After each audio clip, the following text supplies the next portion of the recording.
Olá, eu sou a Débora, aluna de graduação de licenciatura da Univesp, e hoje eu vou apresentar o plano de aula que faz parte do nosso primeiro projeto integrador. Olá, meu nome é Cristina, eu sou formada em Gestão Empresarial pela FATEC e estou cursando licenciatura e pretendo fazer curso de Pedagogia. Olá, meu nome é Larissa, sou aluna em graduação de licenciatura pela Univesp e hoje eu vou apresentar a introdução ao tema do nosso trabalho. O tema abordado no nosso trabalho é a prevenção primária do abuso sexual infantil. A pandemia traçou um novo cenário na vida social, familiar, profissional e econômica da população mundial, e com ele, o isolamento social. Com isso, já existem dados que indicam o aumento da violência doméstica, feminicídio e abuso infantil. Porém, foi-se observado que nos casos de violência contra a criança e o adolescente, houve uma queda de 12% no Brasil durante os meses da pandemia, em comparação ao período do ano passado. Uma possibilidade de explicação para essa diminuição das subnotificações das denúncias está relacionada com as escolas. Sendo assim, o baixo número de denúncias é um efeito colateral do isolamento social e da suspensão das aulas, já que muitos casos são descobertos no ambiente escolar. A partir dessa ideia inicial, resolvemos propor uma abordagem sobre o tema da importância da educação sexual nas escolas. Embora muitos professores tenham dificuldades em abordar esses temas, ele é necessário, além dele ainda ser considerado um tabu nas escolas. Um dos objetivos é mostrar à criança como identificar, pedir ajuda e denunciar a agressão desse tipo. Esse é um tema que, se ainda for tratado como um tabu, ele só beneficia ao abusador. A faixa etária que foi trabalhada são das crianças da 5ª série do ensino fundamental. O mapa de empatia foi elaborado com o público-alvo para crianças de 4 a 13 anos. Essa criança ela não tem uma elaboração fiel dos limites da normalidade e do abuso nas relações com o outro. Ela tem dificuldade de expressar as suas emoções, principalmente quando intimidada. Mas ela deseja ser atendida em suas necessidades básicas, validando inclusive o Estatuto da Criança e do Adolescente.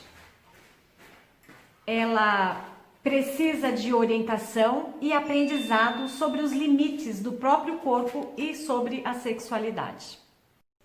Nós estamos propondo a aula para uma escola municipal localizada na cidade de São Roque, no estado de São Paulo.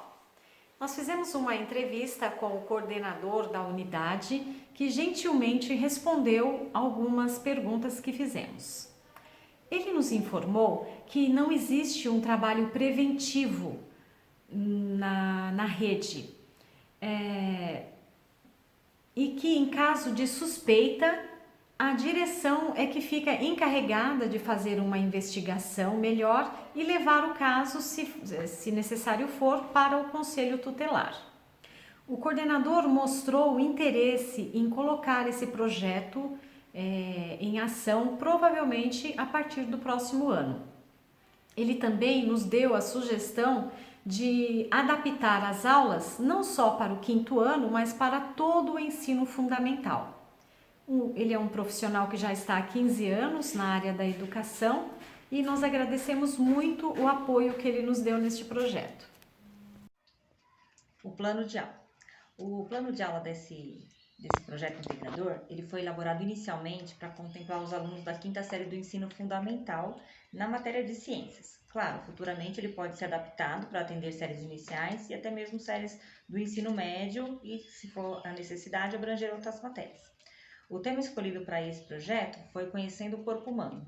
E o objetivo é ensinar para a criança a identificar o abuso no toque, né? Criar um ambiente de confiança para que a criança consiga expor esses anseios, orientar a criança para a autopreservação e para a inclusão, sempre apoiado na ciência. Este conteúdo ele vai abordar de forma sucinta o funcionamento do corpo humano e dos seus sistemas.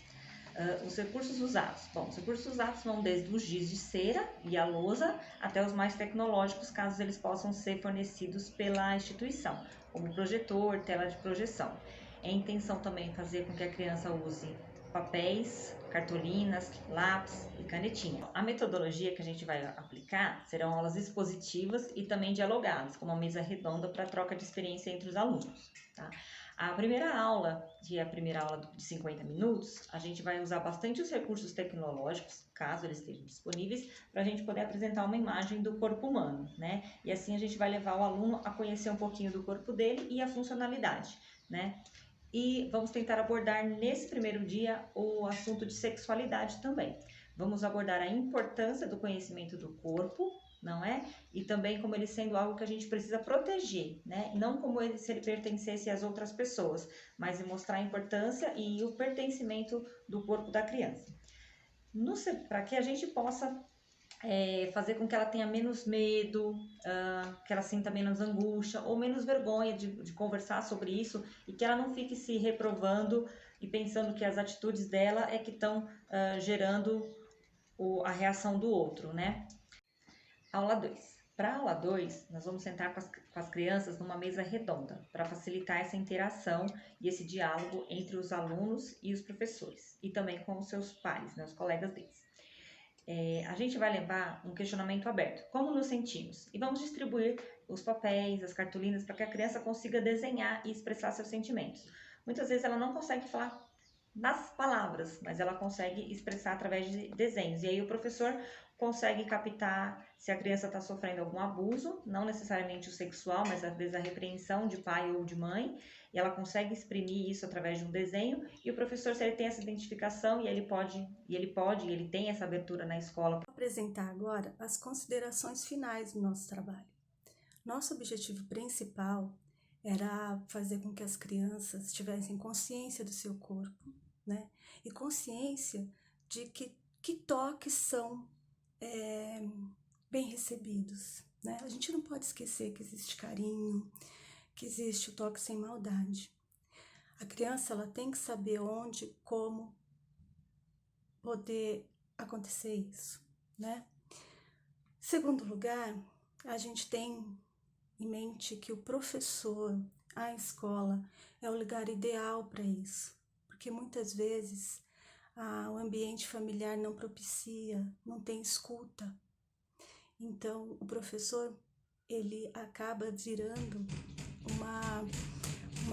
um instrumento importantíssimo na denúncia e prevenção de abusos, né? Isso, uma série de notícias e pesquisas já demonstraram que as crianças elas falam com seus professores. Então, deixamos aqui o nosso desejo de que essa aula seja realmente colocada em prática no próximo semestre e que a gente possa fazer com que essa conversa sobre sexo, sexualidade, seja uma conversa franca, seja uma conversa sem segundas intenções, que a gente apresente isso de uma maneira que a criança saiba que o corpo dela é um templo, algo com que eles possam viver bem, sem ter medo e sem ameaças.